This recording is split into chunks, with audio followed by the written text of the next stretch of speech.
Assalamualaikum warahmatullahi wabarakatuh. Salam sejahtera bagi kita semua. Salam, Om Swastiastu, Namo Buddhaya, dan salam kebajikan. Tabi pun, apa kabar Bapak dan Ibu guru hebat? Tak lupa siswa dan siswi UPTD SD Negeri 3 Braja Harjasari, Kecamatan Braja Selebah, Kabupaten Lampung Timur, Provinsi Lampung. Kembali lagi bersama saya Eri Septiana SPD dalam rangka aksi nyata pelatihan mandiri melalui platform Merdeka Mengajar. Pada kesempatan kali ini, saya akan memaparkan aksi nyata yaitu melakukan asesmen awal pembelajaran.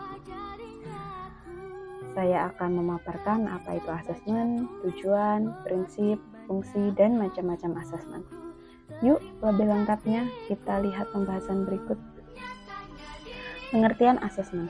Asesmen adalah proses pengumpulan dan pengolahan informasi untuk mengetahui kebutuhan belajar, perkembangan, dan pencapaian peserta didik. Asesmen merupakan salah satu bukti atau informasi untuk memahami proses pembelajaran yang akan, sedang, dan telah berlangsung. Tujuan asesmen memantau atau memonitor kualitas pembelajaran. Asesmen bertujuan untuk memahami posisi peserta didik dalam rentang pembelajaran tertentu, sehingga perkembangan belajar peserta didik dapat teramati dari waktu ke waktu. Selanjutnya, sebagai umpan balik perbaikan pembelajaran, informasi dari asesmen membantu guru, peserta didik, orang tua, dan sekolah untuk melakukan evaluasi serta perbaikan pembelajaran selanjutnya. Prinsip asesmen. Pertama, asesmen adalah bagian tak terpisahkan dari proses pembelajaran. Asesmen berperan untuk memfasilitasi pembelajaran dan menyediakan informasi yang utuh untuk umpan balik. Kedua, asesmen dirancang dan dilakukan sesuai dengan fungsi umpan balik. Guru memiliki keleluasaan untuk menentukan waktu pelaksanaan agar efektif mencapai tujuan pembelajaran. 3.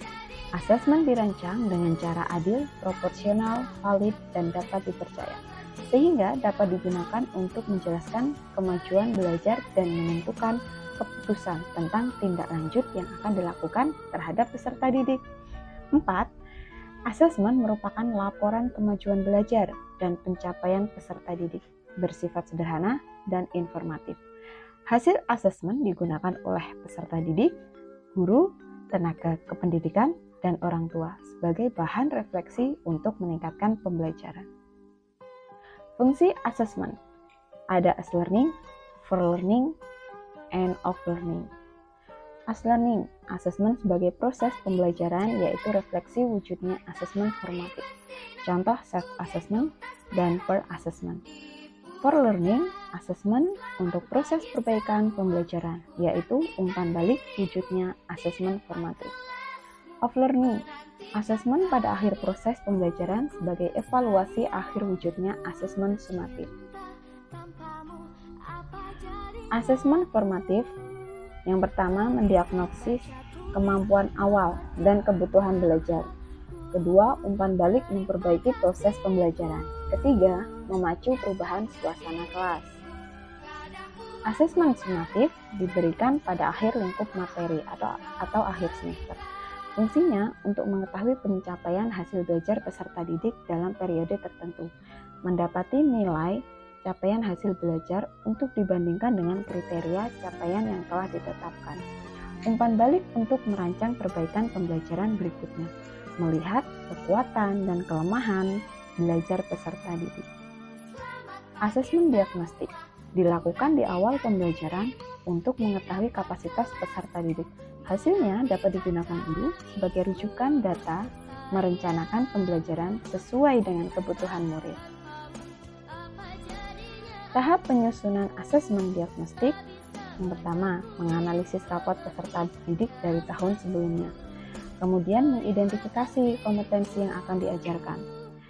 Selanjutnya, menyusun instrumen asesmen dari ujuk keterampilan, checklist, tes, dan hasil observasi.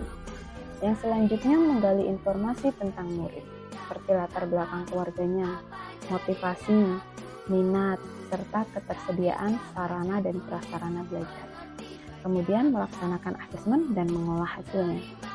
Dan yang terakhir, menggunakan data hasil asesmen untuk merencanakan pembelajaran yang lebih bermakna dan tepat sasaran. Hasil asesmen dapat digunakan untuk guru dalam pengaturan kelompok, pembagian peran dalam kelompok belajar, memperbanyak bahan ajar visual dan teks. Dan yang terakhir, bimbingan bagi yang belum mencapai kompetensi. Bentuk asesmen diagnostik awal non-kognitif biasanya berbentuk pertanyaan seperti yang pertama, apakah kamu merasa nyaman ketika belajar di kelas? Apa kendala yang kamu hadapi ketika belajar di rumah? Bagaimana pendapatmu tentang cara bapak atau ibu guru mengajar di kelas? Apakah orang tua, baik itu ayah atau ibu, selalu mengawasi kegiatan belajarmu di rumah? Apakah tugas rumah yang diberikan guru terlalu berat? Berikut adalah pelaksanaan asesmen yang saya lakukan. Demikianlah sedikit paparan yang dapat saya sampaikan mengenai melakukan asesmen awal pembelajaran. Semoga bermanfaat untuk Bapak atau Ibu guru hebat se-Nusantara. Jangan lupa untuk mengisi feedback yang ada di deskripsi ya. Terima kasih atas waktunya. Saya akhiri. Wassalamualaikum warahmatullahi wabarakatuh.